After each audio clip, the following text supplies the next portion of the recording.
We like to tell ourselves, it's just a magazine, it's just a glance, it's just a fun floating moment, it's just a phone call. This won't bind me, this won't control me. Then we hit a streak of days, and we're back at it. It becomes a sick cycle. 93% of boys and 62% of girls will be introduced to internet pornography before the age of 18. That's a shattering statistic and an issue that is destroying society. Porn is such a strong word that every time we hear it, it's a thought, or a moment, or a mistake that comes into our head. This issue has consumed the lives of my friends. I have had college friends that have had to take a semester off from school because every time they have the chance to access the internet, they felt tempted to watch porn. I myself let this addiction consume my life and turn me into someone who felt like it was not a big deal. And slowly but surely, it was consuming other aspects of my life. But there is light at the end of this tunnel. Isaiah 43:2 says, "When you go through deep waters, I will be with you. When you go through rivers of difficulty, you will not drown. When you walk through the fire of oppression, you will not be burned. The flames will not consume you." Simply saying that no matter what, God will never leave you. Struggles are a part of life and a part of making us human. But to overcome this addiction, it starts with a simple choice of saying, I'm done letting the sin consume my life. The temptation will always be around you. You may have to delete that one person from your phone, or even turn away when an inappropriate scene comes on the TV. Even change the music you're listening to. This may all seem like a lot at once, but I know there is someone out there that has let their addiction to porn eat them away for too long, and they want to change. Nobody said it would be easy, but I promise you it'll be worth it. Taking this step is a brave thing, but it's a life-changing step. Making sacrifices to improve who you are as a leader is true leadership. I'm Tristan Ridzik, and I'm a leader. Think of worth, the level at which something is valued. Now think of self-worth, the level at which we value ourselves. Everyone struggles with where we put ourselves on that scale. Over 70% of teens ages 15 to 17 avoid daily activities when they feel bad about themselves. Can you imagine missing out on something you enjoy doing just because you felt you didn't look good enough to go or that you didn't deserve it? We look at the things that we don't have or the things that don't meet up to our standards. Sometimes when we make mistakes, we feel that we are unworthy and or undeserving of the purpose God has for our life. This makes us feel unimportant. Personally, my self-worth has to do a lot with my insecurities. I started to criticize myself for the way I looked, and eventually it got to the point where I would point out the smallest flaws. All the negative thoughts took over my mind. I would always be conscious of how I looked, and I knew that it had to stop before my thoughts took over my life.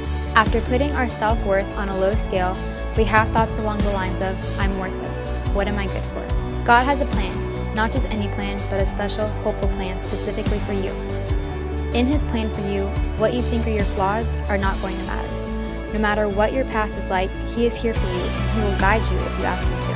His love for us is unending. We need to learn to love ourselves just as He loves us for who we are. This is a cliche saying, but it's true.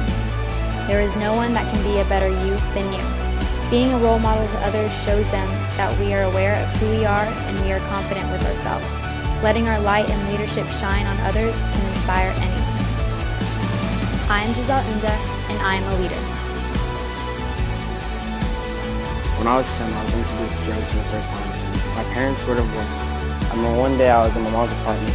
She had to go to work. That was the first time I saw him smoking. Later, I came to know that he was smoking meth. As soon as my mom found out, we had to move on without it. Later on, he ruined his life and had to give up his own daughter.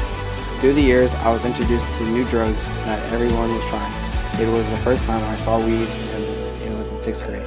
When I made my way to high school, it was a whole new game. I started to be brought around drugs like Molly, heroin, and cocaine. I found myself being surrounded by drug dealers, and then some of my friends were fiends. It never really hit me until a couple of months ago when I had to go help clean out a family member friend's house. He had overdosed on heroin and had threw up all over himself. He had left behind his 5-year-old daughter and his friends and family, all to get high for only a couple of hours. This was the event in my life that I knew I would never go down the same route. I'm Dylan Bowles, and I'm a leader. Are you truly happy? How are you sure? Do you wake up every day and hide your pain behind a smile? Do you live a life that lets you forget the struggles brewing inside you? What if the person right next to you woke up every day and felt these sorrows?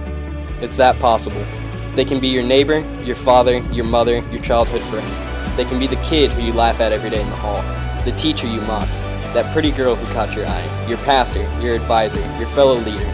Victims of sadness are everywhere and can be found where you least expect.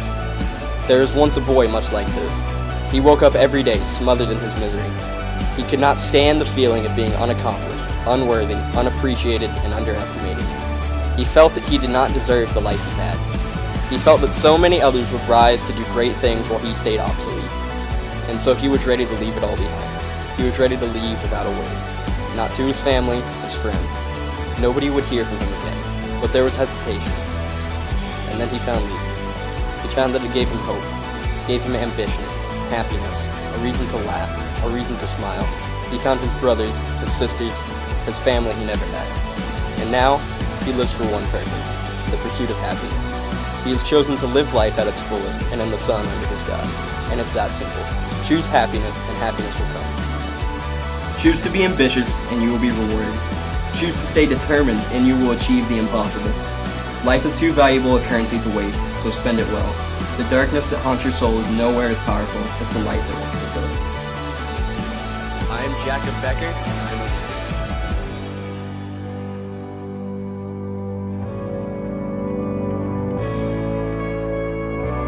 a This weekend is about you the individual, you the leader, not the club, not the why. What you choose to fill your blank with is your decision. Dishonest, lazy, disrespectful, selfish, or selfless, fit, and aware. Leaders lead, are fit, and most importantly are aware of their decisions. Work on you and your club will be stronger. Your why will be stronger. The mission will be stronger. As you go back to your why, remind yourself every day what you want to fill your blank with. Leaders are selfless, fit, and aware of their decisions. Leaders are